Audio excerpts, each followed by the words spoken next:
الحمد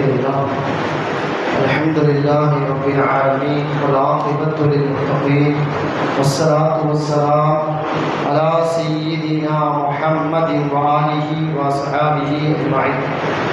فقد قال الله تعالى في القرآن العظيم: ربنا اغفر لي ولوالدي وللمؤمنين يوم يقوم الحساب. فقد قال رسول الله صلى الله عليه وسلم: إذا مات الإنسان انقطع عنه عمله إلا من ثلاث: إلا من صدقة جارية أو علم ينتفع به أو ولد صالح يدعو له.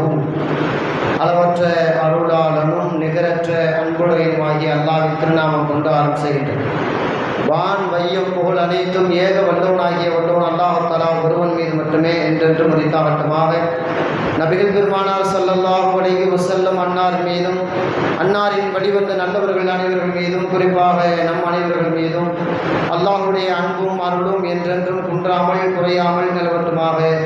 ஆமீன். அஸ்ஸலாமு அலைக்கும் வரஹ்மத்துல்லாஹி வபரகாத்துஹு. அல்ஹம்துலில்லாஹ். இன்றோடு நம்முடைய ஹாஃபில் அவர்கள் 13 ஜுஸு ஒடித்து தந்திருக்கிறார்கள். இன்று ஓதப்பட்ட திருமறை வசனங்கள் அல்லாஹ்வுக்கு நன்றி பாராட்டினால் அல்லாஹ் தஆலா இன்னும் அதிகப்படுத்தி தருவான் என்று ஒரு வசனம் பேசிய, அதே போல இன்றைக்கு நம்முடைய சிந்தனைக்கு ஒரு அழகான வசனம்: ரப்பனா ஃபிர் லி வலிவாலிதைய வலில் முஃமினீன யௌம யகூமுல் ஹிசாப். இப்ராஹிம் அலைஹிஸ்ஸலாம் துவா செய்த விதம், அந்த அமைப்பை பற்றி, அந்த துவாவை பற்றி அல்லாஹ் இந்த இடத்துல விவரிக்கிறான். ரப்பனா ஃபிர் லி வலிவாலிதைய, எங்கள் இறைவா என் பாவத்தையும் எங்கள் பெற்றோரின் பாவத்தையும் மன்னிப்பாயாக. வலில் முஃமினீன், இறை நம்பிக்கையாளர்கள் பாவத்தையும் நீ மன்னிப்பாயாக. யௌம யகூமுல் ஹிசாப், கேள்வி கணக்கும் கேட்கும் நாளில் எங்கள் பாவங்களை எல்லாம் மன்னித்து அருள் புரிவாயாக என்று இப்ராஹிம் அலைஹிஸ்ஸலாம் கேட்ட துவா குர்ஆனில் பதிவு செய்யப்பட்டிருக்கிறது. அதாவது ஒவ்வொரு பிள்ளைகளாக இருப்பவர்கள் தனது பெற்றோர்களுக்கு நிறைய துவா செய்ய வேண்டும், துவா செய்ய கடமைப்பட்டிருக்கிறார்கள். அப்படி துவா செய்வது நன்றியின் வெளிப்பாடு என்றெல்லாம் இது போன்ற வசனங்கள் பேசுவதை கேட்கிறோம். நபிகள் நாயகம் ஸல்லல்லாஹு அலைஹி வஸல்லம் அவர்கள் இது குறித்து இப்படி சொல்வார்கள்: இதா மாத்தல் இன்சான், ஒரு மனிதன் மரணமாகிவிட்டால், இன்கதஅ அன்ஹு அமலுஹு, அவருடைய எல்லா நல்ல அமல்கள் கெட்ட அமல்கள் எல்லாம் அப்படியே மூடப்படுகிறது.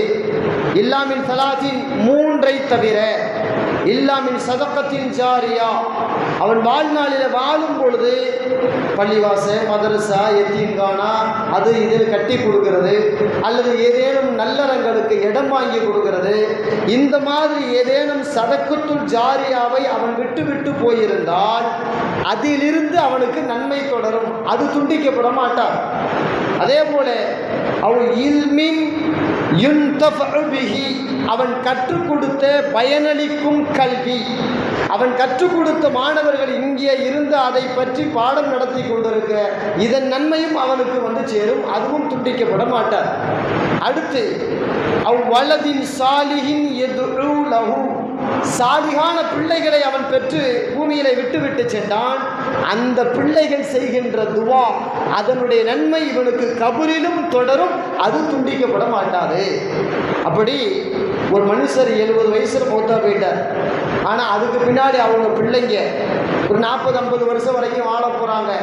அவங்க மௌத்தா போன தாய் தாப்பனுக்காக துவா செய்ய துவா செய்ய துவா செய்ய அந்த நல் அமலெல்லாம் இந்த கபராளிக்கு, அந்த தகப்பனுக்கு, தாய்க்கு போய் சேரும். நீங்கள் துவா செஞ்சீங்கன்னா உங்கள் பெற்றோர்களுக்கு அதனால் பலன் அனுபவிப்பார்கள் அப்படின்னு பெருமானார் ஸல்லல்லாஹு அலைஹி வஸல்லம் சொல்கிறாங்க. இந்த ஹதீஸில் இன்னொரு செய்தி என்ன தெரியுங்களா? அதாவது வலதின் சாலிஹின் யதுஉ லஹு, அதாவது எந்த பிள்ளை தாய் தகப்பனுக்கு துவா செய்யுதோ அந்த பிள்ளை தான் சாலிகான பிள்ளைன்னு அர்த்தம். அப்போ அத்தா அம்மாவுக்கு துவா செய்யாட்டி சாலிகான பிள்ளையாக இருக்க முடியாது, நல்ல மனுஷனாக இருக்க முடியாது. அத்தா அம்மாவுக்காக யாரெல்லாம் துவா செய்கிறத வாழ்க்கையில் பழக்கமாக நேமமாக வச்சிருக்காங்களோ அது ஒன்று போதும், அவன் நல்ல மனுஷனுக்கான அடையாளம். அத்தா அம்மாவை மறக்காம இருக்கானே, என்னை பெத்தெடுத்த தகப்பன் தாயி அவங்க கபருக்கு போனாலும் சரி அவங்களுக்காக துவா செய்யும். அவங்களுக்கு துவா செய்யறது அதாவது நம்மளை நாம நல்ல மனுஷன்னு பறைச்சாற்றுவதற்கான அடையாளம். அபூதாவுதுல, இப்னு மாஜாவில், முஸ்னத் அஹ்மதுல, அதே போல இப்னு ஹிப்பான்ல எல்லா நூல்லையும் இப்படி ஒரு செய்தி பதிவு செய்திருக்கு. அபூ சலமா கூட்டத்திலிருந்து ஒரு அன்சாரி தோழர் ரசூலுல்லாஹ்ட்ட வர்றார். யா ரசூலுல்லாஹ், வாழும் காலத்தில் எங்கள் அத்தா அம்மாவை நான் கண்ணியமாக வச்சுக்கிட்டேன். எங்கள் அம்மாவுக்கு என்ன தேவை, எங்கள் அத்தாவுக்கு என்ன தேவை, அவங்க கேட்குறதெல்லாம் வாங்கி கொடுக்கறது, ஹலாலான விஷயத்துக்கு நல்ல விஷயத்துக்கு அவங்களுக்கு கட்டுப்படுறது, அவங்க மனசு நோகாமல் நடந்து கொள்வது, இப்படி என் தாய் தகப்பனுக்கு என்னோட வாழும் பொழுது நல்லதை நிறைய செஞ்சுருக்கேன். எங்கள் அத்தா அம்மாவுக்கு செஞ்சுருக்கேன். இப்போ எங்கள் அத்தா அம்மா மௌத்தாயிட்டாங்க. எப்படி? எங்கள் அத்தா அம்மா கபராலியாக ஆயிட்டாங்க. இப்போ நான் ஏதேனும் அவங்களுக்கு செய்யணுமா? அப்படி செய்யறதுக்கு பிள்ளையாக எனக்கு கடமை ஏதாவது இருக்கா அப்படின்னு கேட்டாங்க. அப்போ பெருமானார் ஸல்லல்லாஹு சொன்னாங்க, ஆமாம் இருக்கு. உலகத்தில் வாழும் பொழுது உங்கள் அத்தா அம்மாவை பார்த்துக்கிட்டே இல்லை, கண்ணும் கருத்துமா கண்ணியத்தோட கண்ணியமாக பேணி பார்த்துக்கிட்டியே, அதே மாதிரி அவங்க கபருக்கு போயிட்டாலும் சில விஷயம் இருக்கு. என்னன்னு கேட்டால், ஸலாத்து அலைஹிமா, அவங்க ரெண்டு பேர்த்துக்காக நீ நிறைய துவா செஞ்சுக்கிட்டே இருக்கணும். உங்கள் அத்தா அம்மா கபராளி ஆகிட்டாலும், அதே மாதிரி அத்தா அம்மா உசுரோடு இருந்தாலும் சரிதான், துவா செஞ்சுக்கிட்டே இருக்கணும் அவங்களுக்காக. மௌத்தா போனவங்களுக்கு தான் துவா செய்யணும்னு அர்த்தம் இல்லை. அவங்க ரெண்டு பேர்த்துக்காக அவங்க உயிரோடு இருந்தாலோ அல்லது அவங்க கபருக்கு போயிட்டாலோ, அவங்க ரெண்டு பேர் இருந்தாலோ ரெண்டுல ஒரு பேரோ எப்படியோ தாய் தகப்பன் இருந்தாலும் இறந்தாலும் அவர்களுக்காக அவர்களின் பிள்ளைகள் அவர்களுக்கு துவா செஞ்சுக்கிட்டே இருக்கணும். லகுமா, இறைவா எங்க அத்தா அம்மா பாவத்தை மன்னிச்சிரு அப்படின்னு அவங்களுக்காக பெத்த பிள்ளை நீ அவங்களுக்காக பாவ மன்னிப்பு தேடிக்கிட்டே இருக்கணும். இது பிள்ளைகள் மீது அவசியம், கடமை என்று பெருமானார் ஸல்லல்லாஹு அலைஹி வஸல்லம் சொல்கிறார். அப்போ உலகத்தில் வாழும் பொழுது அத்தா அம்மாவுக்கு உடுப்பு உணவு வாங்கி கொடுக்கறது, உடை வாங்கி கொடுக்கறது, இருப்பிடம் கொடுக்கறது, வாகன வசதி பண்ணி கொடுக்கறது, அவங்கள கண்ணும் கருத்துமா பார்த்துக்கிறது, இது எல்லாம் உலகத்தில் நாம் எப்படி செய்கிறோமோ அதே மாதிரி அவங்க மௌத்தா போனாலும் ஒவ்வொரு நாளும் இறைவா எங்கள் அத்தா அம்மா பாவத்தை மன்னிச்சிரு, அவங்க கபருடைய வாழ்க்கையை லேசாக்கிரு, அவங்கள நாளைக்கு மறுமையில எழுப்பும் பொழுது கண்ணியமாக எழுப்பு, நாளைக்கு என் தாய் தகப்பனுக்கு சொர்க்கத்தை கொடு, நரகத்திலிருந்து அவங்கள பாதுகாத்துரு அப்படின்னு கபருடைய வாழ்க்கை, மனுஷனுடைய மன்னரை மனுஷனுடைய வாழ்க்கை எல்லாம் பிரகாசமாக அவங்களுக்காக இங்கே நாம துவா செய்யணும். இறைவா எங்கள் அத்தா அம்மா உலகத்தில் என்ன பாவம் பண்ணியிருப்பாங்க, அதுக்காக நீ அவங்கள முடிச்சிடாத, அவங்களுக்காக நான் பாவம் மன்னிப்பு தேடுறேன், எங்கள் அத்தா அம்மாவை நீ மன்னிச்சிரு அப்படின்னு அத்தா அம்மாவுக்காக இவன் பாவம் மன்னிப்பு தேடுற, இது கடமை. பெருமானார் ஸல்லல்லாஹு அலைஹி வஸல்லம் சொல்லி கொடுக்குறாங்க. அதை தான் இப்ராஹிம் அலைஹிஸ்ஸலாம் துவா எப்படி கேட்குறாங்க, ரப்பனா ஃபிர்லி வலிவாலிதைய, இறைவா என் பாவத்தை எங்கள் அத்தா அம்மா பாவத்தையும் மன்னிச்சிரு. இந்த வசனம் என்ன சொல்றதுன்னு கேட்டா, ஓ பாவத்தை மன்னிக்குன்னு அல்லாட்ட கேட்கிறல்ல, நீ சொர்க்கம் போகணும் அல்லாட்ட கேட்கிறல்ல, நல்ல மௌத்து வரணும் நீ அல்லாட்ட கேட்கிறல்ல, கபூருடைய வேதனை இல்லாம வாழணும்னு அல்லாட்ட கேட்கிறல்ல, அந்த மாதிரி உங்க அத்தா அம்மாவுக்கும் கேளு. அல்லாஹ் அப்படிதான் சொல்லிக்கிறான். முதல்ல உனக்கு கேட்கிற அதே மாதிரி அடுத்து உங்க அத்தா அம்மாவுக்கு கேளு. வலில் முஃமினீன், அடுத்து தான் மற்றவங்களுக்கு கேட்கணுமா, அடுத்து தான் மற்ற எல்லாத்துக்குமே கேட்கணும். அப்படின்னா என்னங்க, முதல்ல யாருக்கு கேட்கணும், தனக்கு, அடுத்து அம்மா அத்தாவுக்கு, அப்புறம்தான் பொண்டாட்டிக்கு, அப்புறம்தான் புருஷனுக்கு, அப்புறம்தான் பிள்ளைக்கு, அப்புறம்தான் மாமானுக்கு, மச்சானுக்கு, அண்ணனுக்கு, தம்பிக்கு, எல்லாத்துக்கும் துவாவில் ஒரு கண்ணியம் ஒரு ஒழுக்கம் இருக்கு. எப்படி கேட்கணும், இந்த முறை பிரகாரம் கேட்கணுங்கிறத அல்லாஹ் இந்த வசனத்தில் சொல்லி கொடுக்குறான். துவா கேட்கறதுக்கு கூட ஒரு முறை இருக்கு. கண்டது கிடையாது அப்படி இப்படின்னு கேட்டக்கூடாது, இப்படி வரிசை பிரகாரம் கேட்கணும் அப்படின்னு அல்லாஹ் கற்றுக் கொடுக்குறானே. அதாவது பெருமானார் ஸல்லல்லாஹு அலைஹி வஸல்லம் இப்படி ஒரு செய்தியை சொல்லுவாங்க. ஒருத்தர் அல் அதபுல் முஃப்ரத் அப்படிங்கிற இமாம் புகாரி ரஹிமஹுல்லாஹ் நூலில் இந்த செய்தி பதிவு செய்யப்பட்டது. ஒரு ஆள் மௌத்தா போயிட்டார். மௌத்தா போன பிறகு அல்லாஹு தஆலா அவருடைய அந்தஸ்தை, மௌத்தா போய் கபருக்குள்ள வரும்போது ஒரு லெவலில் இருப்பார், அதன் பிறகு உள்ள வந்ததுக்கு பிறகு அவருடைய அந்தஸ்து கொஞ்சம் அப்படியே ஒசரும், அல்லாஹ் ஒசத்துவான். அந்த அடியார் சொல்லுவாராம், ஐ ரப்பி ஐயுஷின் ஹாதிஹி, என்ன நான் இவ்வளவு பெரிய அந்தஸ்து உள்ள ஆளெல்லாம் கிடையாது, எனக்கு என்னமோ அந்தஸ்துலாம் ஒசர்ற மாதிரி இருக்க, இது எப்படி இறைவா அப்படின்னு அல்லாஹ்ட்ட கேட்பார். அப்ப அல்லாஹ் சொல்லுவான், அதாவது வலதுக இஸ்தக்ஃபிர் லக, உன் பிள்ளை உனக்காக துவா செய்யறான், பாவ மன்னிப்பு தேடுறான். நீ பிள்ளைகளை விட்டுட்டு வந்திய, அந்த பிள்ளை ஆம்பளை பிள்ளையாவும் இருக்கலாம், பொம்பளை பிள்ளையாவும் இருக்கலாம், ரெண்டும் தான். பிள்ளைன்னு சொன்னாலே ஆணு பொண்ணு வித்தியாசம் இல்லை. ஆணு பொண்ணு யாரா இருந்தாலும் சரி, உன் அந்தஸ்து ஒசர்றதுக்கு காரணமே வலதுக இஸ்தக்ஃபர லக, உன் பிள்ளை உனக்காக பாவ மன்னிப்பு தேடிக்கிட்டு இருக்கிறாங்க. அவங்க பாவ மன்னிப்பு தேட உன் அந்தஸ்தை நான் வசதிக்கிட்டே இருப்பேங்கிறான் அல்லாஹ். அப்போ கபருக்கு போனாலும் நம்ம தாய் தகப்பேன் நம்மளை நினைச்சு சந்தோஷப்படணுமா இல்லையா? இப்படி இல்லை, நான் பிள்ளையை பெற்றுட்டு வந்திருக்கேன், அல்லாஹ் அக்பர், அல்லாஹ்வுக்கு நன்றி சொல்லணும். நான் பெற்ற பிள்ளைங்க ஒவ்வொன்றும் முத்து இல்லை, நான் இருக்கும் போது என்னை கண்ணியமாக பார்த்துக்கிட்டாங்க. நான் மௌத்தா போய் கபருக்கு வந்துட்டேன், அங்கேயும் என் அந்தஸ்து ஒசர்ற அளவுக்கு எனக்காக அவங்க இப்படி தினந்தோறும் எனக்கு பாவ மன்னிப்புள்ள தேடிக்கிட்டு இருக்கிறாங்க அப்படின்ட்டு உலகத்தில் வாழும் பொழுதும் நம்ம பெற்றதுக்காக அவங்க சந்தோஷப்படணும். மௌத்தா போன பிறகும் நம்மளை பெற்றதுக்காக அவங்க சந்தோஷப்படணும். அந்த அளவுக்கு பெத்த தாய் தகப்பனுக்கு நன்றியுள்ள அடியார்களாக நாம் உலகத்தில் வாழ்ந்தாக வேண்டிய பொறுப்பு இருக்குது. சுஃபியான் சௌரி ரஹ்மத்துல்லாஹி சொல்லுவாங்க, தஃப்சீர் முனீர்ல பதிவு செய்யப்பட்டிருக்கு, ஒரு மனுஷன் 5 வேளை தொழுறான், அது அல்லாஹ்வுக்கு செய்கிற நன்றி. அல்லாஹ்வுக்கு செய்கிற நன்றி. 5 வேளை தொழுகைக்கு பிறகு யார் தாய் தகப்பனுக்கு துவா செய்வானோ அவன் தாய் தகப்பனுக்கு நன்றி செய்து விட்டான் அப்படின்னு சொல்றான். தாய் தகப்பனுக்கு நன்றியோடு இருக்கணுமா இல்லையா? அப்படிப்பட்ட தாய் தகப்பனுக்கு எப்படி நன்றியை வெளிப்படுத்துறது? 5 வேளை தொழுகைக்கு பின்னாடி அவங்களுக்காக அல்லாஹ்ட்ட மன்றாடணும். இந்த ஹனஃபியாக்கள் அத்தஹியாத்து ஓதுறோம்ல, லாஸ்ட் அத்தஹியாத்து 4 ரக்காயத்துல 2வது இருப்புல அத்தஹியாத்து ஓதுறோமா, அதே மாதிரி ஃபஜ்ர்ல 2 ரக்காயத்து லாஸ்ட் அத்தஹியாத்து ஓதுறோமா, மக்ரிப்ல 3 ரக்காயத்து லாஸ்ட்ல அத்தஹியாத்து ஓதுறோமா. என்ன அத்தஹியாத்து ஓதுறோம் கொஞ்சம் உத்து பாருங்களேன். அல்லாஹும்ம கஃபிர்லி வலி வாலிதைய, எப்படி சொல்லும் பொழுது இறைவா என் பாவத்தை மன்னி, என் பெற்றோர் பாவத்தை மன்னி. நம்ம முன்னோர்கள் எவ்வளவு அழகா துவா செஞ்சு கொடுத்துருக்கிறான். பெருமானார் ஸல்லல்லாஹு எவ்வளவு அழகா துவா செஞ்சு கொடுத்துருக்காங்க பார்த்தீங்களா? அத்தஹியாத்து முதல்ல அத்தஹியாத்து ஓதுறது வாஜிபுங்க, அத்தஹியாத்து ஓதுறது வாஜிபு. ரசூலுல்லாஹ் மேலோட ஸலவாத்து தரூத் ஓதுறது சுன்னத்து முஅக்கதா. அடுத்து நஃபில் தான். எப்படி? அடுத்து நஃபில் தான். துவா ஓதலாம் ஓதாமலும் இருக்கலாம். ஆனால் தொழுகையில் கேட்குற துவாவுக்கு விசேஷம் அல்லாட்ட இருக்குல்ல, அல்லாட்ட மரியாதை இருக்கா இல்லையா? அதனால தான் தொழுகைக்கு உள்ளேயே ரசூலுல்லாஹி ஸல்லல்லாஹு அலைஹி வஸல்லம் துவாவை கற்றுக் கொடுக்கிறார்கள். அல்லாஹும்ம கஃபிர்லி வலி வாலிதைய வலி உஸ்தாதி வல் ஜமீஇல் முஃமினீன வல் முஃமினாத் வல் முஸ்லிமீன வல் முஸ்லிமாத் அல் அஹ்யாஇ மின்ஹும் வல் அம்வாத் இன்னக முஜீபுத் தஅவாத் பிரஹ்மத்திக யா ரஹ்மர் ரஹீம். அவ்வளவுதான். இதுல எல்லாரும் உள்ள வந்துட்டாங்க.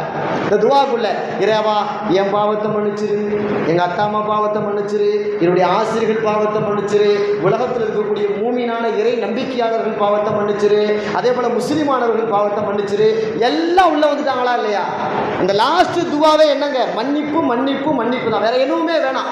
மன்னிப்பு மட்டும், அல்லாஹ்வுடைய மன்னிப்பு மட்டும் ஒரு மனுஷனுக்கு கிடைச்சிருச்சுன்னு வைங்களேன், அவன் உலகத்திலே நிம்மதியா வாழ்ந்துருவான், மறுமையில நிம்மதியா வாழ்ந்துருவான். அல்லாஹ்வுடைய கோபம் மட்டும் வந்துருச்சுன்னு வைங்க, இவன் எவ்வளவு பெரிய காசுக்காரனா இருந்தாலும் சரி, எவ்வளவு பெரிய ஆட்சி பொறுப்புல இருந்தாலும் சரி, எவ்வளவு பெரிய அழகு வடிவத்தில் அவன் இருந்தாலும் சரி, அவன் நிம்மதியாவே வாழ மாட்டான். உலகத்திலே வாழ முடியாது, மறுமையில வாழ முடியாது. ஆனால் அல்லாஹ்வுடைய மன்னிப்பு தாங்க உலகத்துல பெரிய சொத்து. அல்லாஹ் அந்த மன்னிப்பு மட்டும் நம்ம கையில கொடுத்துட்டான்னு வைங்க, அதை விட சொத்து ஒண்ணுமே வேண்டாம். இம்மைக்கு மறுமை வெற்றிக்கு அது ஒண்ணு போதும். அதனாலதான் ரசூலுல்லாஹ் தொழுகையுடைய இறுதியில துவா இப்படி கேளுன்றாங்க. கேட்கும்போது கூட உனக்கு கேளு, உங்க அத்தா அம்மாவுக்கு கேளு, அதுக்கப்புறம் எல்லாத்துக்கும் கேளு, ஆசிரியர் உட்பட மற்ற அண்ணன் தம்பி மாமா மச்சான் எல்லாத்துக்கும் அப்புறம் தான். அப்போ இந்த துவாவுல கூட ரசூலுல்லாஹ் யாரை முற்படுத்துறாங்க? தனக்கு பிறகு தாய் தகப்பனை முற்படுத்துறாங்க. அப்போ தாய் தகப்பனுக்கு துவாங்கிறது ஒரு பிள்ளைங்க அவ்வளவு அவசியமா செய்ய வேண்டிய பொறுப்பு இருக்குது. இப்னு அபீ ஷைபாவுல இப்படி ஒரு நபி மொழி வரும். பெருமானார் ஸல்லல்லாஹு அலைஹி வஸல்லம் வந்து கேட்குறார் இதே மாதிரியே, யா ரசூலுல்லாஹ், எங்கள் அத்தா அம்மாவை உலகத்தில் வாழும்போது ரொம்ப கண்ணியமாக பார்த்துக்கிட்டேன். எங்கள் அத்தா அம்மாவுக்கு எல்லாவும் நான் செஞ்சு கொடுத்துருக்குறேன். இப்போ எங்கள் அத்தா அம்மா மௌத்தா போயிட்டாங்க, நான் என்ன செய்யறது? எனக்கு ஏதேனும் அப்படி அவங்களுக்கு செய்ய ஆசைப்படுறேன், ஏதாவது செய்யணும், சொல்லிக் கொடுங்க. ஏன்னா அவருக்கு தெரிய என்ன செய்யணும் அப்படின்னு. அப்போ ரசூலுல்லாஹி ஸல்லல்லாஹு அலைஹி வஸல்லம் சொன்னாங்க, உங்கள் அத்தா அம்மாவை கண்ணியமாக உலகத்தில் பார்த்துக்கிட்ட மாதிரி கபருக்கு போயிட்டான்னு கவலைப்பட்டு அவங்களுக்கு இன்னும் ஏதாவது செய்ய ஆசைப்படுறியா? சரி, நான் உனக்கு சொல்லிக் கொடுக்குறேன். நீ வெற்றி அடைய உன் நன்மைக்கு நீ தொழுவதை போல உன் தாய் தகப்பனுக்கும் தொழுப்பா அப்படின்ட்டாங்க. உன் நன்மைக்கு நீ நோன்பு வைக்கிற மாதிரி உங்க அத்தா அம்மாவுக்கும் நீ நோன்பு வைப்பா அப்படின்னு சொல்லி கொடுத்தாங்க. உன் நன்மைக்கு நீ தான தர்மம் கொடுக்குற மாதிரி உங்க அத்தா அம்மாவுக்கு நீ தான தர்மம் கொடுத்துருப்பா அப்படின்னு சொன்னான். சொல்லிட்டு இந்த அமல் தான் உலகத்திலேயே தாய் தகப்பனுக்கு செய்கிற சிறந்த அமல் அப்படின்னு சொல்லி முடிச்சிட்டாங்க. அப்படின்னா என்னங்க அர்த்தம்? அத்தா அம்மாவுக்காக 2 ரக்காயத்து தொழுது, இறைவா இந்த நன்மையை எங்க அத்தா தொழுத மாதிரி கொடுத்துரு. எங்க அத்தா கபூர்ல தொழ முடியாம கிடக்கிறாரு மனுஷன், அவர் தொழுத நன்மை நான் இப்போ தொழுகிறேன், அவருக்காக இந்த நன்மையை கொடு ரஹ்மானே. இந்த ரமலான் மாசத்துல பர்லு, மற்ற நாட்கள்ல இறைவா எங்க அத்தா அம்மாவுக்காக நான் நோன்பு வைக்கிறேன். நோன்பு வச்சா நீ என்ன கூலி கொடுப்ப? எங்க அத்தா உசுருலா இல்ல, எங்க அம்மா உசுரோட இல்ல, நான் வைக்கிறேனே அவங்களுக்காக, அந்த நோன்பு அப்படியே நன்மை அவங்களுக்கு கொடு அப்படின்னு சொல்றது. அதே போல இறைவா எங்க அத்தா அம்மா இப்போ உசுரோடு இல்ல, கொடுக்க முடியாது, நான் நிறைய காசு பணம் வச்சிருக்கேன், இந்த அள்ளி கொடுக்குறேன், அந்த அள்ளி கொடுக்குறேன், இந்த நன்மையை பூரா எங்க அத்தா அம்மாவுக்கு கொடுத்துரு ரஹ்மானே அப்படின்னு சொல்றது. பெருமானார் ஸல்லல்லாஹு அடுத்து ஒரு இடத்துல சொல்லுவாங்க, பத்லி ஹஜ்ஜின்னு ஒன்று இருக்குங்க. தாய் தகப்பனுக்காக பிள்ளைங்க செய்யற ஹஜ்ஜு, அடுத்தவங்களுக்கு செய்யற ஹஜ்ஜு. ஆனா அந்த பத்லி ஹஜ்ஜில் தாய் தகப்பனை முதல்ல முற்படுத்தணும். இவருக்கு ஹஜ்ஜு முடிச்சுட்டாட்டு வைங்க பரல, அடுத்து என்ன நியத்து வைக்கணும் தெரியுங்களா? அத்தா அம்மா ஹஜ்ஜு செய்யாம மௌத்தாயிட்டான் அல்லது ஹஜ்ஜு செய்ய முடியாத அளவுக்கு உடல் பலகீனத்தோட பூமியில வாழ்ந்துகிட்டு இருந்தா அடுத்து எப்படி என்ன செய்யணும்? அத்தா அம்மாவுக்காக பதிலே ஹஜ்ஜு செய்யணும். அதுக்கு அப்புறம் தான் பொண்டாட்டிக்கு, புருஷனுக்கு, பிள்ளைகள்லாம் செய்யலாம். ஆனா யாரை அங்கேயும் முற்படுத்தணுமா? பதிலி ஹஜ்ஜில் கூட முதலில் உனக்கு ஃபர்து, அடுத்து உன் தாய் தகப்பனை அங்கே கொண்டு வா. பெருமானார் ஸல்லல்லாஹு அலைஹி சொல்லி கொடுக்குறாங்களே, எல்லா இபாதத்திலையும் தனக்கு பிறகு அம்மாத்தா வரணும், அந்த சிந்தனை வரணும். அந்த சிந்தனை வந்தாதான் நீ சாலிகான பிள்ளைன்னு அர்த்தம். பெருமானார் ஸல்லல்லாஹு அலைஹி சொல்லி கொடுக்குறாங்க, தாய் தகப்பன் எவ்வளவு மோசமான மனிதர்களாக இருந்தாலும் அவர்களுக்கு எதிராக பிள்ளைங்க துவா செஞ்சிடக்கூடாது. தாய் தகப்பங்காரன் பெரிய ரவுடி, பொறுக்கி, குடிகாரன் எப்படி வேண்டாலும் இருந்துட்டு போறான், உன்னை பெத்தானா இல்லையா, பெத்ததுக்கு கொஞ்ச காலம் உன்னை வளர்த்தானா இல்லையா, அதற்கு நன்றி நீ உலகத்துல செய்யவே முடியாது, அவங்களுக்கு நீ செஞ்சுக்கிட்டே இருக்கிறான் அல்லாஹ். பெருமானார் அப்படிதான் சொல்றாங்க. உங்க அம்மா மோசமான பொம்பளையா கூட இருக்கட்டுமே, ஒரு அருவருப்பா பேசுறவா, அருவருப்பான நடவடிக்கை உள்ளவளா கூட இருக்கட்டுமே, அவளுக்காக நீ செய்யி அப்படின்னு இஸ்லாம் சொல்லுது. அத்தா அம்மாவின் குறையை நீ தேடாதே, உன் அத்தா அம்மா குறை உள்ளவர்களாக இருந்தாலும் அதை கண்டுகொள்ளாதே, உன் மனதை விசாலப்படுத்து, அவர்களுக்காக என்ன உபகாரம் செய்ய முடியுமோ அவங்க இருக்கும் போது செய்ய, இறந்த பிறகு செய்ய, கவலைப்படாத. அத்தா அம்மா பக்கத்துல இல்லையே உங்களுக்கு கவலை வேண்டாம், அத்தா அம்மா பக்கத்துல இருக்கணும்னா அவங்களுக்கு நன்மையை செய்யுங்க, நன்மை பூரா அவங்களுக்கு போகுது, அவங்க அப்பதான் துவா செய்வாங்க உங்களுக்கு, இறைவா இந்த மகனை பெற்றது நான் கொடுத்து நான் வச்ச பாக்கியமா இல்லையா, இப்படிப்பட்ட மகனையா நான் பெற்றுட்டு வந்திருக்கேன், இவன் உலகத்தில் அவனை விட்டுட்டு வந்திருக்கிறேன், அவனுக்காக நான் பாடுபட்டதை, அவனுக்காக வீடு வாசல் தோட்டம் தரவு எல்லாம் சேர்த்து கொடுத்து விட்டு வந்தேனே, உண்மையாகவே நல்ல பிள்ளைக்குத்தான் அதை நான் சேர்த்து தந்து விட்டு வந்திருக்கிறேன் அப்படின்னு அவங்க நம்ம நினைச்சு சந்தோஷப்படணும், அவங்க மகிழ்ச்சியாகணும். அந்த அளவுக்கு நாம நிறைய துவா செய்யணும். ஆனா இதுல ஒரு நிபந்தனை என்ன தெரியுங்களா? குர்ஆன் போடுது, இஸ்லாம் சொல்லுது, மௌத்தா போன பிறகு துவா செய்யணும்னா தாய் தகப்பனுக்கு நிபந்தனை என்னன்னு கேட்டா, அவங்க காஃபிராக மௌத்தா இருக்கக்கூடாது, அது மட்டும் தான் நிபந்தனை. அதாவது மௌத்தா போன தாய் தகப்பன் ஒருத்தர் புதுசா இஸ்லாத்துக்கு வர்றாருங்க, இவர் மட்டும் முஸ்லீம் ஆயிட்டார், அவங்க அத்தா அம்மா இஸ்லாத்துக்கு வரல, அவங்க அத்தா அம்மா மௌத்து வரைக்கும் காஃபிரா தான் இருந்து இறை மறுப்பாளராக இருந்து இறைவனை மறுத்தவராகவே மண்ணுக்குள்ள போயிட்டார். ஆனா நல்ல மனிதர் தான், ஒழுக்கம் உள்ளவர் தான், கண்ணியமானவர் தான், நீ துவா செய்யாதேங்கிறான் அல்லாஹ்.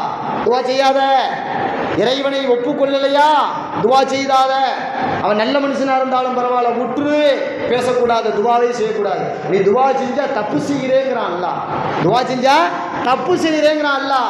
காஃபிருக்கு அல்லாட்ட ரூஹ் இருக்கிற வரைக்கும் மன்னிச்சிருவான் பாவ மன்னிப்பு தேடுனா, காஃபிரா இருந்தே ரூஹு போயிடுச்சுன்னா ரப்பு மன்னிக்கிறது இல்லை. ரப்புவே அவன் விஷயத்தில் விசாலமான உள்ளம் இல்லை. உனக்கு என்னடா ஆச்சு கம்முன்னுறாங்கிறான். அல்லாஹ் படைச்ச எனக்கே அவன் விஷயத்தில் அவனை நான் மன்னிக்க விரும்பலை, நீ என்ன அவனுக்கு துவா செய்கிற? சும்மா இரு, நீ செய்யாதேங்கிறான் அல்லாஹ், செய்யக்கூடாதுங்கிறான் அல்லாஹ். ரசூலுல்லாவே சில நேரத்தில் தடுத்துருக்குறாங்க. அதாவது காஃபிரான மக்கள் இறந்து போன பொழுது ரசூல்லா துவா செய்ய முற்பட்ட பொழுது ரசூலுல்லாட்ட அல்லாஹ் சொன்னா துவா செய்யாதீங்கன்னானே, வலா துஸல்லி, அதாவது அவங்களுக்கு எந்த துவாவும் எந்த தொழுகையும் நடத்தாதீங்கன்னா அல்லாஹ் குர்ஆன்லயே பதிவு செஞ்சு வச்சிருக்கான். அப்ப நிபந்தனை என்ன இருக்கணும்? மூமினா மௌத்தா இருக்கணும். மூமினா மௌத்தா போயிட்டா அவர் பொல்லாதவராக இருந்தாலும் சரி நல்ல மனிதனாக இருந்தாலும் துவா செய்யணும். காஃபிராக மௌத்தா போறாரே அவர் நல்ல மனிதராகவே இருந்தாலும் துவா செய்யக்கூடாது. அப்போ உலகத்தில் வேணா துவா செய்யலாம். இருக்கும் பொழுது எங்க அம்மா இன்னும் முஸ்லீம் ஆகாம இருக்க, எங்க அத்தா இன்னும் முஸ்லீம் ஆகாம இருக்காரு, இறைவா இருக்கு ஈமான கொடு, துவா செய்யலாம். அல்லாஹ் இவருக்கு நல்லதை செய், உடம்பு முடியாம இருக்காரு ஷிஃபாவத்தா, அவருக்கு உடல் ஆபியத்தை தா, என்ன வேண்டாலும் கேட்கலாம். அத்தா அம்மா உசுரோட காஃபிராக வாழ்ந்தான். ஆனா காஃபிராக மௌத்தா போயிட்டா, கபுராளி ஆயிட்டா, கேட்கக்கூடாது. எதை பத்தியுமே கேட்கக்கூடாது. ரூஹு போயிடுச்சு, உனக்கும் அத்தா அம்மாவுக்குள்ள உறவே முடிஞ்சு போச்சு, அப்படிதான், அவ்வளவுதான் முடிஞ்சு போச்சு. நீ அவங்களுக்கு எந்த நலன் நீ அக்கறைலாம் கொள்ள தேவையில்லை அப்படின்னு நல்லா அங்கே தடுக்கிறான்.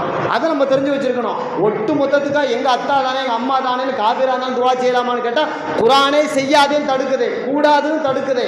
நூஹ் அலைஹிஸ்ஸலாம் விஷயத்துல அல்லாஹ் தஆலா தன் மகன் அப்படித்தானே தடுத்தான். இப்ராஹிம் அலைஹிஸ்ஸலாம் விஷயத்துல அல்லாஹ் தஆலா அப்படி சொல்ல ஒரு இடத்துல தடுத்தான்னு வருது. ரசூலுல்லாஹ் விஷயத்துல ஒரு இடத்துல தடுத்தான்னு வருது. குர்ஆனே இதெல்லாம் பேசுது, மற்ற மற்ற வசனத்துல சொல்லுது. அதனால தாய் தகப்பனுக்கு துவா செய்யணும், அவர்கள் மூமினாக முஸ்லிமாக மௌத்தாய் இருந்தால். அதே நேரத்தில் காஃபிரா இருந்தால் செய்யக்கூடாது. இந்த துவாவில் நமக்கு அதிகப்படியான கவனம் தேவை. வல்லோன் அல்லாஹ் தஆலா எதையெல்லாம் நசீகத்தாக செய்யுங்கள், உபதேசமாக ஏற்று அதை அல்லாஹ் சொல்லக்கூடிய உபதேசங்களை ஏற்று செய்யக்கூடிய பெரும் பாக்கியத்தை இறைவன் நமக்கு வழங்குவானாக. வாஹிரு தஅவானா அல்ஹம்துலில்லாஹி ரப்பில் ஆலமீன். அஸ்ஸலாமு அலைக்கும்.